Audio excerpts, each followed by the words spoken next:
욥기 24장 구약성경 783페이지 욥기 24장 1절 말씀부터 제가 읽어드리겠습니다.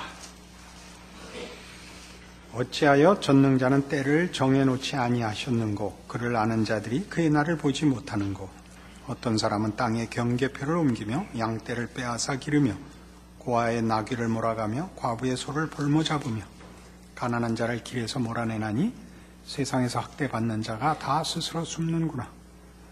그들은 거친 광야의 들나귀 같아서 나가서 일하며 먹을 것을 부지런히 구하니 빈들이 그들의 자식을 위하여 그에게 음식을 내는구나. 밭에서 남의 꼴을 베며 악인이 남겨둔 포도를 따며 의복이 없어 벗은 몸으로 밤을 지내며 추워도 덮을 것이 없으며 산중에서 만난 소나기에 젖으며 가릴 것이 없어 바위를 안고 있느니라. 어떤 사람은 고아를 어머니의 품에서 빼앗으며 가난한 자의 옷을 볼모 잡음으로 그들이 옷이 없어 벌거벗고 다니며 곡식 이삭을 나르나 굶주리고 그 사람들의 담 사이에서 기름을 짜며 목말라 하면서 술투를 밟느니라. 성중에서 죽어가는 사람들이 신음하며 상한 자가 부르짖으나 하나님의 그들의 참상을 보지 아니하시느니라. 또 광명을 배반하는 사람들은 이러하니 그들은 그 도리를 알지 못하며 그 길에 머물지 아니하는 자라. 사람을 죽이는 자는 밝을 때 일어나서 학대받는 자나 가난한 자를 죽이고 밤에는 도둑같이 되며 간음하는 자의 눈은 저물기를 바라며 아무 눈도 나를 보지 못하리라 하고 얼굴을 가리며 어둠을 틈타 집을 뚫는 자는 낮에는 잠그고 있으므로 광명을 알지 못하나니 그들은 아침을 죽음의 그늘같이 여기니 죽음의 그늘의 두려움을 알미니라. 그들은 물 위에 빨리 흘러가고 그들의 소유는 세상에서 저주를 받나니 그들이 다시는 포도원 길로 다니지 못할 것이라. 가뭄과 더위가 눈 녹은 물을 곧 빼앗나니 스올이 범죄자에게도 그와 같이 하느니라. 모태가 그를 잊어버리고 구더기가 그를 달게 먹을 것이라. 그는 다시 기억되지 아니할 것이니 불의가 나무처럼 꺾이리라. 그는 임신하지 못하는 여자를 박대하며 과부를 선대하지 아니하는도다. 그러나 하나님이 그의 능력으로 강포한 자를 끌어내리시나니 일어나는 자는 있어도 살아남을 확신은 없으리라. 하나님은 그에게 평안을 주시며 지탱해 주시나 그들의 길을 살피시도다. 그들은 잠깐 동안 높아졌다가 천대를 받을 것이며 잘려 모아진 곡식 이삭처럼 되리라. 가령 그렇지 않을지라도 능히 내 말을 거짓되다고 지적하거나 내 말을 헛되게 만들 자 누구랴. 이 도움을 받지 않으면 하나도 모를 본문입니다. 이게 무슨 얘기인지. 이 23장과 24장은 지난주에도 그리했다시피 둘을 함께 묶어놓고 봐야 됩니다. 23장은 이거였습니다. 욥이 대답하여 이르되 오늘도 내게 반항하는 마음과 근심이 있나니 내가 받는 재앙이 탄식보다 무거움이라. 이 개역 개정이 이렇게 번역을 했는데 개역판에는 오늘도 내가 혹독히 원망하노니 이렇게 되어 있습니다. 그게 또 우리 마음에 와 닿는 표현일 것입니다. 그리고 내가 어찌하면 하나님을 발견하고 그의 처소에 나아가랴. 어찌하면 하나님 앞에 나아가 그를 만나 하소연을 하고 답을 들을까. 8절 그런데 내가 앞으로 가도 그가 아니 계시고 뒤로 가도 보이지 아니하며 그가 왼쪽에서 일하시나 내가 만날 수 없고 그가 오른쪽으로 돌이키시나 배울 수 없구나. 23장 전체가 뭐였냐 하면 하나님 억울합니다. 만나 주십시오. 내 호소를 들으시고 응답해 주십시오. 만나기만 하면 하나님이 내 말을 듣기만 하면 그냥은 못 가십니다. 그렇게 23장은 호소를 하면서 24장에 들어오면 그런데 하나님은 제때 안 만나 주시더라 이거죠. 그러니까 24장 1절이 어찌하여 전능자는 때를 정해놓지 아니하셨는고. 그러니까 잘못하면 그때 꾸짖어야 되고 잘하면 그때 복을 주셔야 되는데 안 그러더라 말이죠. 그래서 2절 보면 어떤 사람은 땅에 경계표를 옮기며 양떼를 빼앗아 기르며 고아의 나귀를 몰아가며 과부의 소를 볼모 잡으며 가난한 자를 길에서 몰아내나니 세상에서 학대받는 자가 다 스스로 숨는구나. 학대받는 자가 다 숨는다는 건 저들이 득세한단 말이죠. 악한 자가. 그리고 5절 이하에는 그들은 거친 광야의 들나귀 같아서 나가서 일하며 먹을 것을 부지런히 구하니 빈들이 그들의 자식을 위해 그에게 음식을 내는구나.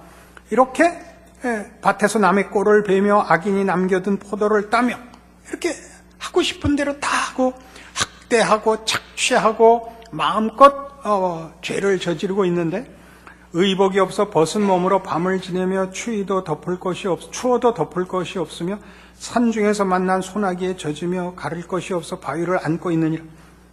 가릴 것이 없어 바위를 안고 있는 건 정말 심각한 겁니다. 그죠? 이런 말도 안 되는 비극이 있고 이게 말도 안 되는 어떤 악행과 불의가 큰 소리를 치고 있고 11절 그 사람들의 담 사이에서 기름을 짜며 목말라 하면서 술토를 밟느니라.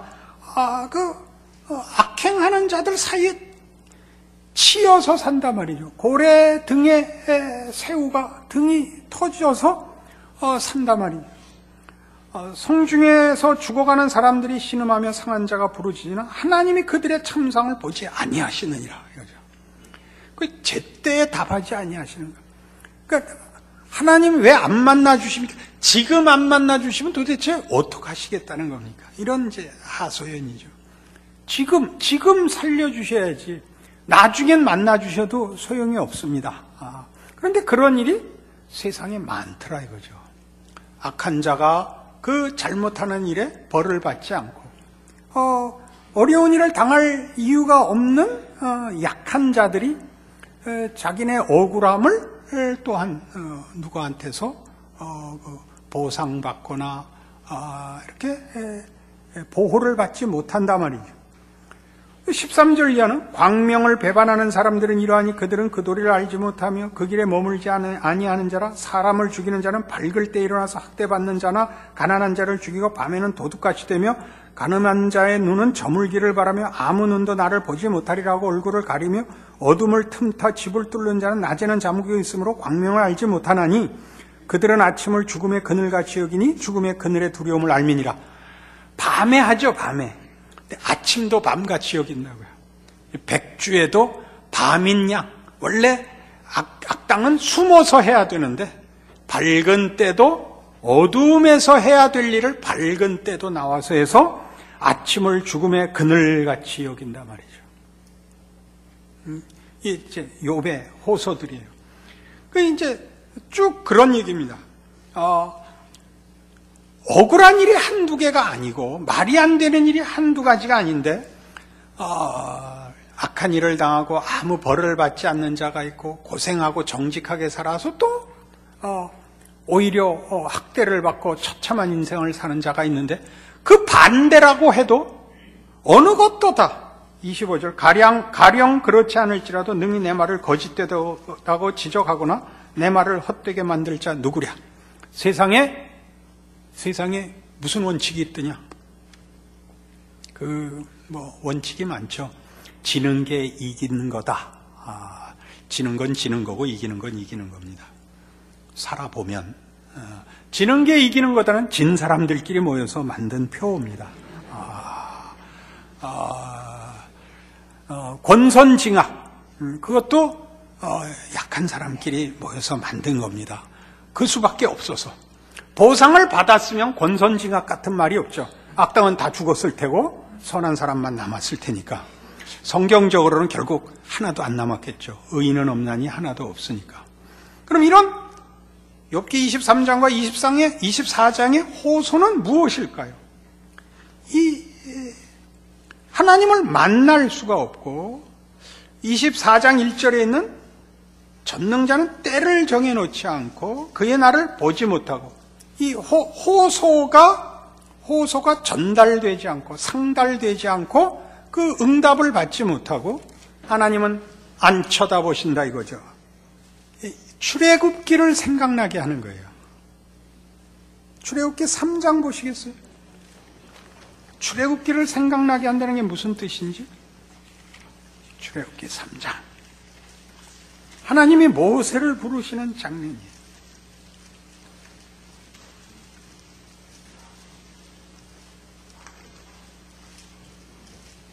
떨기나무에서 이제 하나님을 만납니다. 6절에 이렇게 기록합니다. 또 이르시되 나는 네 조상의 하나님이니 아브라함의 하나님, 이삭의 하나님, 야곱의 하나님이니라. 모세가 하나님 배웠기를 두려워하여 얼굴을 가리매 여호와께서 이르시되 내가 애굽에 있는 내 백성의 고통을 분명히 보고 그들이 그들의 감독자로 말미암아 부르짖음을 듣고 그 근심을 알고 내가 내려가서 그들을 애굽인의 손에서 건져내고 그들을 그 땅에서 인도하여 아름답고 광대한 땅, 젖과 꿀이 흐르는 땅, 곧 가나안 족속, 헷 족속, 아모리 족속, 브리스 족속, 히위 족속, 여부수 족속의 지방에 데려가려 하노라. 보고 듣고 알고 모세를 보내어 구출합니다. 우리는 이미 욥기가 뭐와 이렇게 대조되어 구약 성경의 하나님과 하나님의 통치에 대한 중요한 신앙의 내용으로 서 있는가를 확인했었습니다. 신명기와 나란히 놓아야 된다 그랬죠. 신명기는 뭐였습니까? 인과응보였습니다. 자기가 한 대로 복을 받거나 벌을 받는 것입니다. 신명기 대표적인 28장 이야기였죠. 너희가 내 말을 듣고 순종하면 나가도 복을 받을 것이요 들어와도 복을 받을 것이며 내가 내 말을 듣지 않으면 나가도 저주를 받고 들어와도 저주를 받을 것이라. 이게 신명기적 성경에서 제시하는 하나님의 백성들의 신앙이어야 되는 것입니다. 그러나 여기 욥기는 그 얘기를 하지 않죠. 우리가 시편 103편에서 본 바와 같이 이미 하나님은 여호와로라 여호와로라 은혜롭고 자비롭고 노하기를 더디하고 인자와 진실이 많은 하나님이로다 라고 인과응보를 벗어나는 분으로 모세에게 당신을 또 이스라엘 백성에게 당신을 나타내셨다고 시편 103편이 요약합니다. 우리가 행한 대로 갚지 아니하신다. 동이 서에서 먼 것 같이 우리 죄를 기억지 아니하신다. 부모가 자식을 불쌍히 여기시는 것 같이 우리를 대하신다. 거기는 인과응보를 벗어나는 하나님, 하나님의 통치, 하나님의 심판이 그려져 있습니다. 그걸 이제 한 번 더 하는 셈이죠. 출애굽기에 나오는 출애굽 사건에서 보여지는 하나님을 알고 하나님 앞에 기도하는 자들의 기도를 들으시며 그들의 현실을 보시며 그들의 형편을 아시는 하나님, 그래서 개입하시고 마땅한 대로 보응하시는 의로우신 하나님, 이 출애굽에서 드러난 이스라엘 역사에서 증명된 하나님이시라면 욥기에서는 그것이 뒤집히고 있습니다. 하나님은 보지 않으십니다. 듣지 않으십니다. 찾아가도 만나주시지 않습니다. 그래서 다시 돌아와 우리 욥기 23장에 오면 이 중요한 고백이 어떤 의미를 가졌는가를 생각하게 만듭니다. 욥기 23장 8절 9절을 다시 보죠. 그런데 내가 앞으로 가도 그가 아니 계시고 뒤로 가도 보이지 아니하며 그가 왼쪽에서 일하시나 내가 만날 수 없고 그가 오른쪽으로 돌이키시나 배울 수 없구나. 그래놓고 느닷없는 이 말씀이 나오죠. 욥기에서 유일하게 알아들을 수 있는 구절이 나옵니다. 그러나 내가 가는 길을 그가 아시나니 그가 나를 단련하신 후에는 내가 순금같이 되어 나오리라.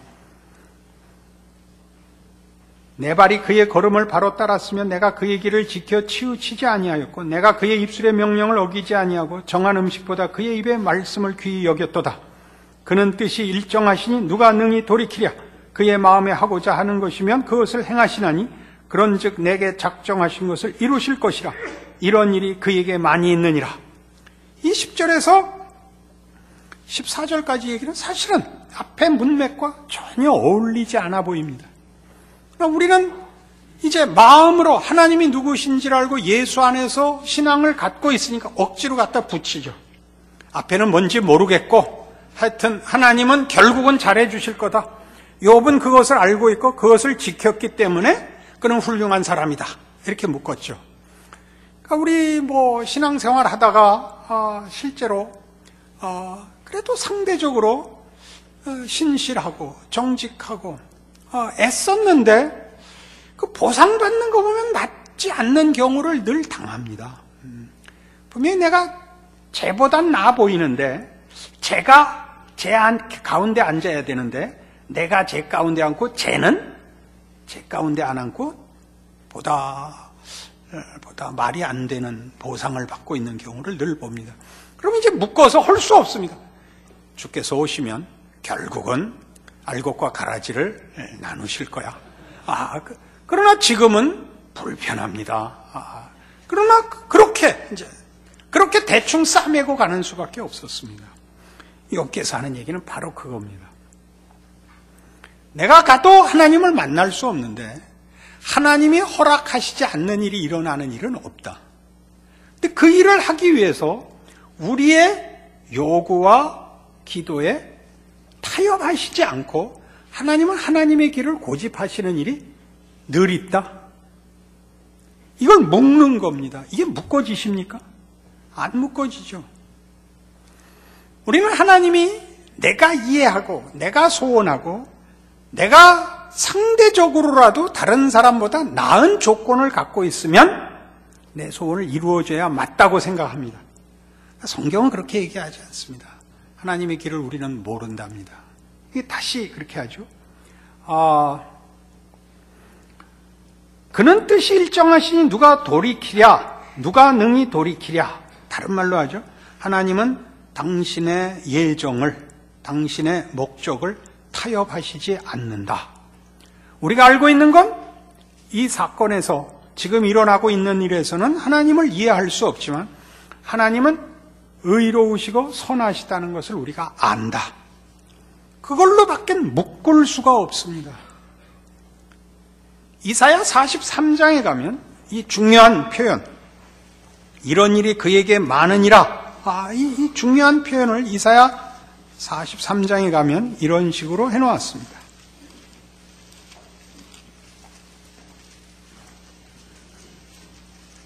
10절 말씀부터 보죠. 구약성경 1020페이지입니다. 나 여호와가 말하노라. 너희는 나의 증인, 나의 종으로 택함을 입었나니 이는 너희가 나를 알고 믿으며 내가 그인 줄 깨닫게 하려 함이라. 나의 전에 지음을 받은 신이 없었느니라. 나의 후에도 없으리라. 나 곧 나는 여호와라. 나 외에 구원자가 없느니라. 내가 알려주었으며 구원하였으며 보였고 너희 중에 다른 신이 없었나니 그러므로 너희는 나의 증인이요 나는 하나님이니라. 여호와의 말씀이니라. 과연 태초로부터 나는 그이니 내 손에서 건질 자가 없도다. 내가 행하리니 누가 막으리요. 나는 여호와라. 나는 그라.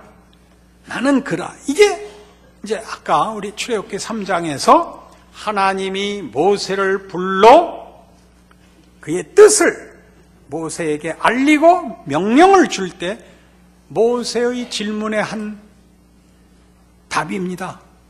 내가 내 백성에게, 하나님의 백성에게 가면 그들이 누가 나를 보냈냐고 물을 텐데 그때 누가 보냈냐고 내가 하나님의 이름을 알아야 가서 될 것 아닙니까? 나는 스스로 있는 자니라. 여기는 나는 그니, 그는 뜻이 일정하시니, 지금 욥기 23장 표현입니다. 24장에서 보는 이 말이 안 되는, 왜 악당에게는 벌을 내리지 않는가? 왜 의인에게 보상하시지 않는가? 하나님은 왜 그 때를 감추시는가? 지금이 그때 아닌가? 아니다. 하나님은 하나님의 뜻이 있으시다. 그래서 우리의 소원과 우리의 요구와 간격을 유지하시고 그의 뜻을 이루시는 분이다. 이런 일이 그에게 많다. 그가 가진 뜻을 누가 돌이키겠느냐? 이게 이제 욥기 23장과 24장의 말입니다. 그런 면에서 인간의 고통은 하나님이 인간을 만족시킴으로써 하나님이 한 발 양보하고 인간이 애절하게 매달려서 얻는 합의한 답으로 나오는 것이 아니라 하나님의 뜻이 있고 그 뜻에 미흡한, 우리는 미흡하다고 할 때는 도덕적, 종교적으로만 미흡하다고 생각하는데 이해에 있어서도, 소원에 있어서도 거기에 미흡한 인간의 이 불만, 하나님의 뜻에 멀리 미치지 못하는 우리의 이해의 부족, 우리가 요구하는 원만한 해결의 차이로 인한 고통을 겪게 하신답니다. 이게 욥기의 증언입니다. 왜 그렇게 할까요? 정어승 씨 시를 하나 더 가져왔습니다. 철길에 앉아. 철길에 앉아 그를 사랑한다고 말했다. 철길에 앉아 그와 결혼하고 싶다고 말했다. 그때 멀리 기차 오는 소리가 들렸다. 그는 아무 말이 없었다. 기차는 점점 가까이 다가오고 있었다. 그는 아무 말이 없었다. 코스모스가 안타까운 얼굴로 나를 쳐다보고 있었다. 나는 그대로 앉아 있었다. 기차가 눈 안에 들어왔다. 지평선을 뚫고 성난 멧돼지처럼 씩씩거리며 기차는 곧 나를 덮칠 것 같았다. 나는 일어나지 않았다. 낯달이 놀란 얼굴을 하고 해바라기가 고개를 흔들며 빨리 일어나라고 소리치고 있었다. 나는 그대로 앉아 있었다. 이대로 죽어도 좋다 싶었다. 이게 욥기에는 왜 정어승 시인이 등장을 하나요?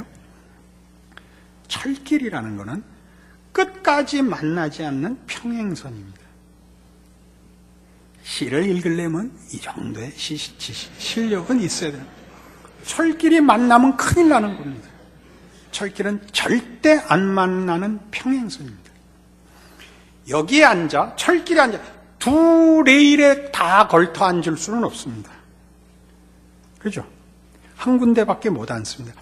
여기 앉아서 저쪽에 앉은 상대에게 결혼하자고 합니다.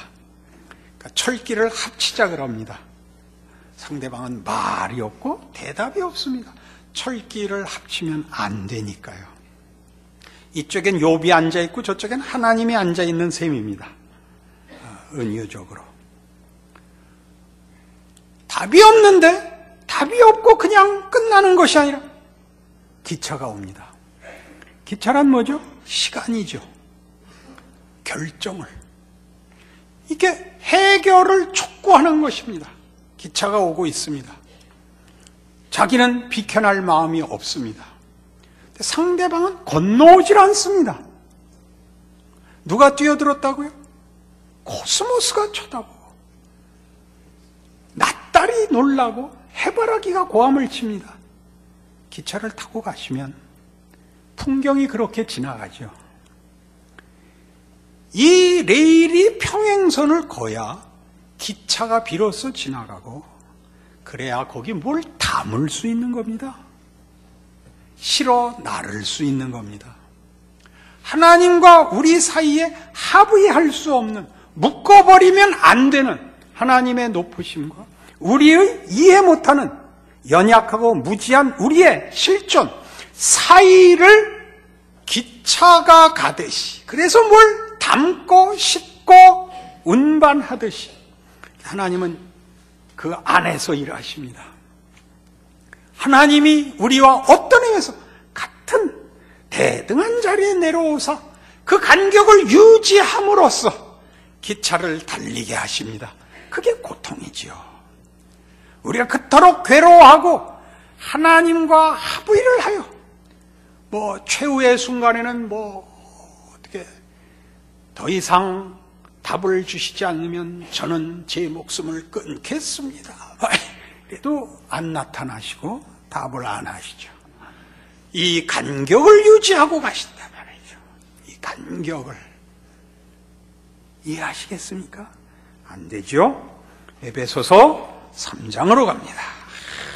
정신이 왔다 갔다 하는 성경 말씀, 현실, 하나님이 무엇을 하시는가? 인생과 우리의 연약함은 무슨 하나님의 손 안에서 가치가 있을까? 모든 것을 완벽하고 답을 내야만 신자인가? 성경은 그렇게 되묻고 있습니다. 모자람의 가치, 부족함의 가치, 죄책감의 가치, 한숨과 눈물의 가치 말입니다. 에베소서 3장에 갈까요? 8절.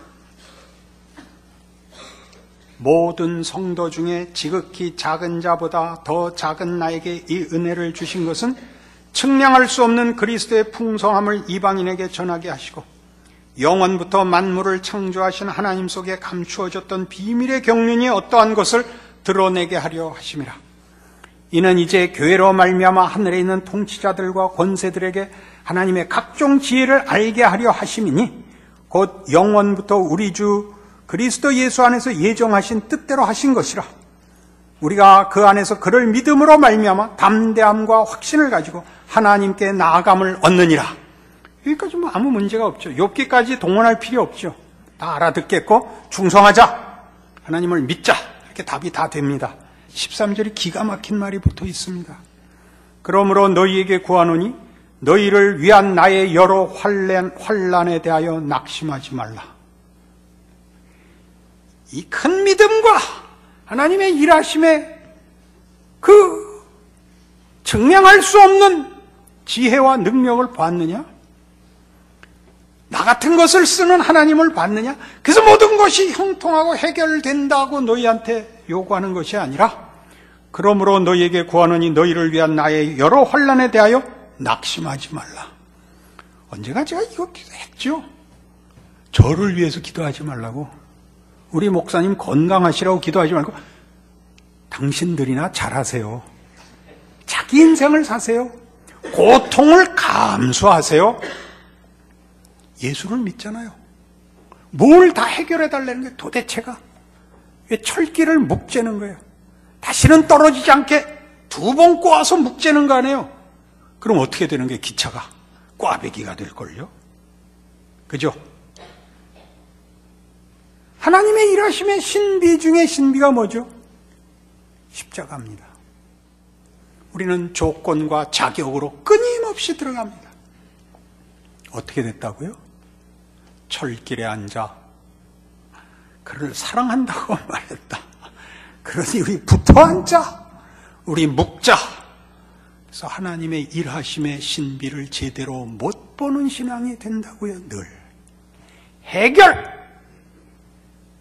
명명백백, 나의 무죄, 나의 결백, 이것을 증명받는 것 외에 하나님이 얼마나 크신가에 대해서는 아무런 양보도 믿음도 인내도 없는 거죠. 알아들으시겠어요? 억울하세요? 억울하세요. 23장과 24장이 그 얘기예요. 내 억울함을 해결하는 것이 하나님이 하시는 전부가 아니다. 내 억울함을 해결하기 위해서 하나님은 하나님이셔야 된다. 내가 소원하는 해답보다 큰 답을 내시는 이가 하나님이시다. 그는 뜻이 일정하시니 누가 그를 막으리요? 누가 그를 막으리요? 여기까지 오면서 욥은 비로소 자기 자리를 알게 되는 것이죠. 하나님을 믿으면, 하나님이 누군지를 알면 이 자리에까지 나와야 되는 것입니다. 그것이 창세기 34장에서는 야복 나루토의 씨름으로 나옵니다. 도대체 야곱은 무엇을 얻은 것일까요? 내 이름을 다시는 야곱이라고 부르지 말고 이스라엘이라고 하라. 그래서 이스라엘이라는 나라의 이름이 되게 하십니다. 그 이름의 뜻이 뭐죠? 하나님과 더불어 겨루어 이겼음이라. 뭘 이겼을까요? 무얼? 하나님과의 평행선. 끝까지 자신의 욕심을 놓지 않았던 야곱을 하나님께 빌게 만들어서 둘이 레일이 되게 했죠. 야곱이 전생애를 회개하여 하나님 앞에 항복하고 복을 받아내는 자로 들어오는 것이 아니라 야곱의 인생이 하나님의 유일하게 복을 주시는 주권자 하나님에게 묶임으로써 그의 하나님의 뜻을 거역하고 걸어간 그의 길을 하나님과 묶고 그 폭과 넓이와 깊이를 갖도록 야곱을 이스라엘로 축복하시는 것입니다. 그게 이스라엘입니다. 이스라엘의 역사에 나타나는 그들의 불평과 비명과 기적과 축복과 능력과 약속과 배신과 포로로 쫓겨가는 것까지 다 묶고 하나님이 누구신가에 관한 증언이며 인간이 누구인가에 관한 증언이며 그럼에도 불구하고 무너질 수 없는 이스라엘의 역사와 같은 인간이라는 존재의 하나님의 뜻과 형상으로 약속한 하나님의 약속의 영원함에 대한 이해입니다. 못나서 울부짖는 밤이 있습니까? 고치려고 하는 것보다 먼저 죄책감을 없애고 탓할 것이 없는 사람이 되는 것이 기독교 신앙의 최우선 과제가 아니라 하나님을 붙잡고 있는 한 쓸모있게 된다. 이 역전과 반전, 하나님을 사랑하는 자, 곧 그 뜻대로 부르심을 입은 자들에게는 모든 것이 합력하여 선을 이룬다가 무엇인가를 아는 자리에 나가시라고 욥기가 42장이나 있다 그랬습니다. 못 알아들으시는 건 좋은데 표정을 그렇게 하진 말라고. 그렇죠? 알아듣는 것 같이 더 생각해 보겠노라고. 성경 말씀입니다. 그러니 기억하고 신자로 산다는 게 무엇인지 한 번 더 생각하십시오. 답이 없는 게 꼭 답이 없는 거냐? 해결이 안 되는 게 꼭 손해고 잘못이냐? 한 번 더 생각해 보십시오. 우리가 하나 어려움을 겪고 억울함을 당하고 하는 것 모두가 보편적 인생에 대한 어떤 증언이요? 어떤 위로요? 어떤 격려요? 어떤 경고요? 그렇지 않습니까? 잘못한 사람, 미련한 사람에 대하여 받는 우리의 어떤 유익, 어떤 순종과 지성과 헌신에 대해서 갖는 도전, 그런 유익, 그렇게 하나님은 우리가 알 수 있도록 하나님의 무한하심과 인간의 유한함 사이를 묶고 기차를 달리게 하십니다. 그게 인생이죠. 코스모스도 보시고 해바라기도 만나시고 낫달도 만나십시오. 하나님이 우리에게 누구신가를 기억하여 우리에게 일어난 모든 현실을 하나님을 알고 하나님의 일하심을 확인하고 하나님의 자녀라는 사실에 대하여 모든 것을 견딜 수 있는 신앙으로 묶으십시오. 그것이 욥기가 주는 교훈입니다. 기도하십시다. 하나님 아버지 은혜를 감사합니다.